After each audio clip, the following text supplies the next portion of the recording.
Hey there. Today is July 10th, 2024, and once again I'm where I was yesterday, calling it Malibu. You want to take a quick look around. So I just came from the hospital, and I've got some relatively good news.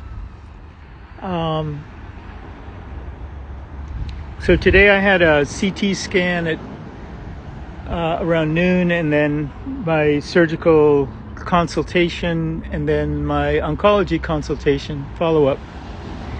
And the good news from the oncology is that the neuropathy is temporary. They expect full recovery. It's going to take a bit longer because nerve cells take longer to recover. And believe it or not, I actually have some good news about the surgery. So officially, I have a surgical date a week from tomorrow, the 18th of July. No time set yet. I will start there's a whole lot of prep starting on Monday, and then of course the day before. So the good news is that there's actually a possibility that I may not need a stoma. They'll be able to tell once they cut me open, and a couple of other tests like how well do I clot and that kind of thing. And I had that CT scan with contrast today with a needle, and within a half an hour you couldn't tell there's no way you could tell where the needle went in. So as I told them, I clot pretty well. So fingers crossed for the no stoma. They're projecting 4 days in the hospital, and then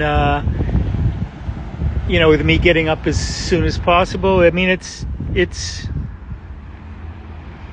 6 weeks before 6 to 8 weeks before I'm able to immerse myself. They expect 6 weeks for the wounds to heal. What the hell is that? Okay.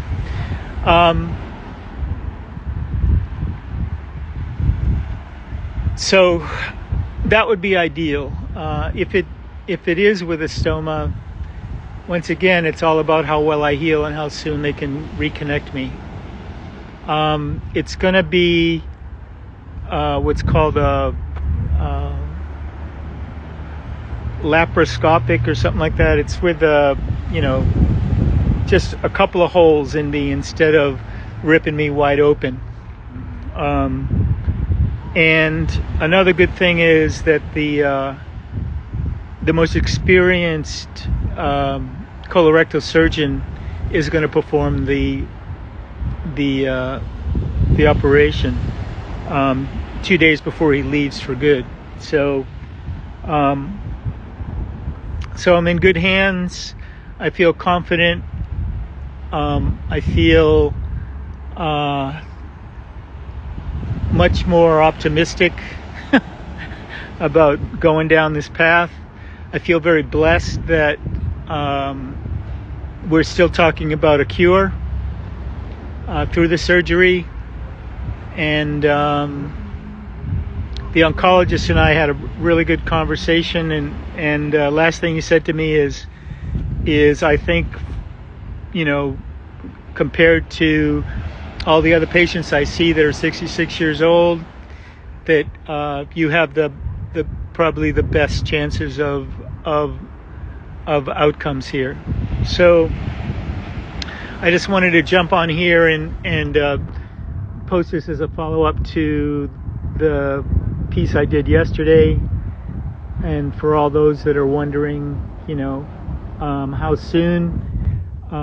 Like I said, it's tomorrow, next week, and it's we're still in that window of making the most out of taking advantage of what gains we've made, and before the tissues start to have this sticky effect that makes it more complicated for both the surgeons and more challenging outcomes for me. So I'm right on time, right in the window, and it's funny because when we started the interview with the surgeon today, it wasn't the guy that's going to do the operation; it's one of his students. And first thing he said is, Dr. Lee's going to perform the surgery, and he wants to do this, where we one cut and they open you up. I said, that's not what the original surgeon said. He said something about holes, putting these holes in. He's like, oh, well, that's the laparoscopic, whatever. I'm probably not saying it right. And there's two kinds. There's one where it's robotic, and the other one where the doctor. I said, what's the difference? And he said that one is the doctor's right there at the table manipulating the arms and all that, and the other is when he's in another room looking at a computer and stuff. And and the benefit of that is the recovery time is a lot quicker, which is ideal for me. I've had, I know when I had my appendectomy when I was a kid, it was really hard when they cut through a lot of the stomach muscles and to get at what's underneath. It's a lot harder to heal. So I should be looking at a quicker recovery time than if they have to open me up altogether. And so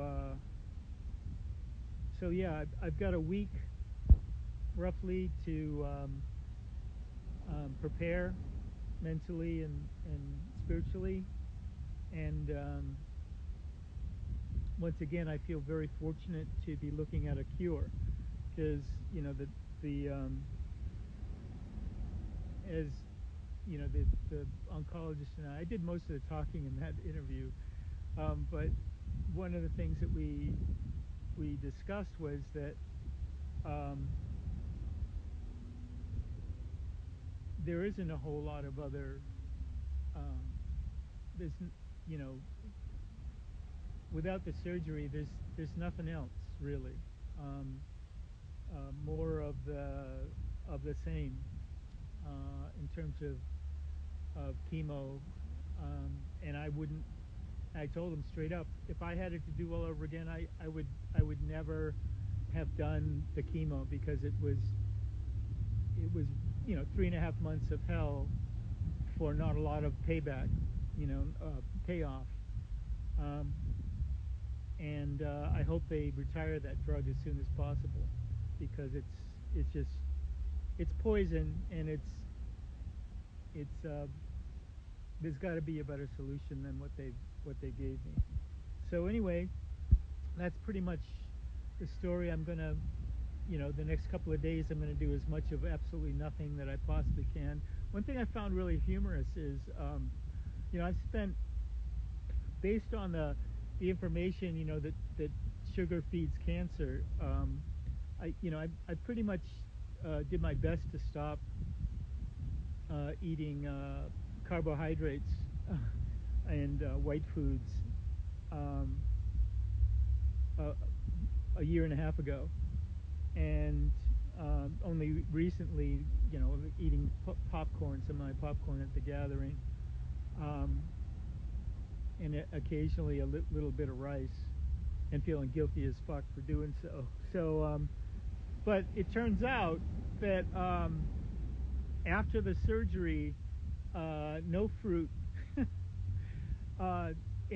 no fiber, and they're encouraging me to eat protein, and as much protein as I can, and carbohydrates, which is hilarious. So I'll be eating a lot of pasta and rice and bread and all that kind of stuff, a lot more than I have in the past. I'm going to try to keep that down, because I just don't want to today I weighed 190 naked, which is good. I kind of want to be around that high weight. For me, it's high for me. Um, it's actually the low end of the highest I would want to be going into this, because I'm going to probably lose some weight. Excuse me. And there's I know every day that I fast, I lose 4 or 5 pounds. I've fasted for the past 24 hours, and that's probably why I weigh 190 instead of 193, 194. So I feel good. I feel much more optimistic. It's in part because there's at least a chance that I won't have to shit into a bag for the next couple of months, and it's all about my overall recovery, about how soon I can get into the water, how soon I can do everything. And on top of that, knowing that this neuropathy is going to go away, and at some point over the next few months, I should be able to feel my feet again and be able to run normally. So that's pretty much it. I'm going to let it go and hurry back to doing as much absolutely nothing as I possibly can, and roll a fatty. I think if there was ever a moment for a fatty, this would be that moment, I'm not going to roll a fatty, but you get the general idea. I just feel like my course is set, and not that there was any other option other than dying in a few months. But here we are. I'm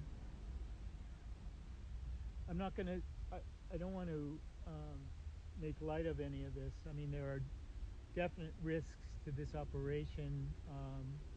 Incontinence, what do you call it? There's a nerve that goes to the penis that could get severed. The nerves that control the sphincter could get severed. But the chances of those things happening are, it's like 0.5% for the penis, and I didn't get a number for the sphincter, but the way it was described to me, I was really concerned about them cutting out a big slice of my colon. Apparently, they're not going to cut. It's not the colon that they're going to take out. It's just the rectum, the place where your poop collects at the bottom of the colon. So we're going to save most of my colon, and just cut the rectum, and that's and the fatty tissue around it where those lymph nodes are, and those will be gone for good. So that's what's up.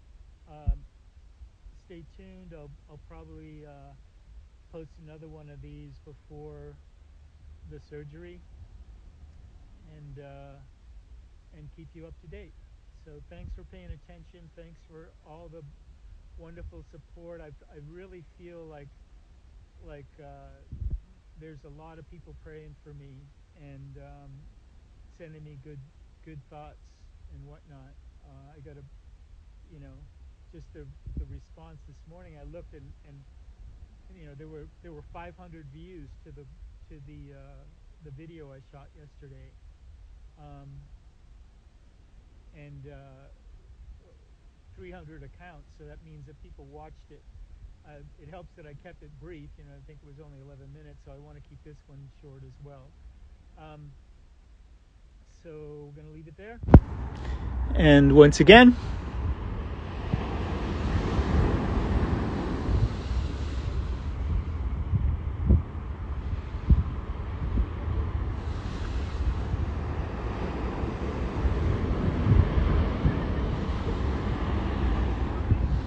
And remember, we love you.